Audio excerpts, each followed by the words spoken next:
Store different versions of the same website with the help of the Site History option and get back to them anytime. This is particularly helpful if you are experimenting with the site design and may want to take a step back at some point in the creation process. In this video, we'll talk about saving and restoring site backups. There are a few ways to save the current site version.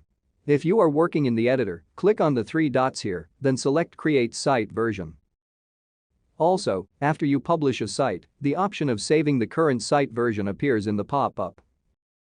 Finally, you can access the site history from the general site settings.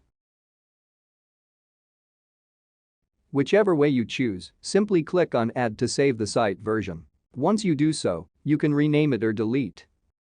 Here you can view the number of available slots.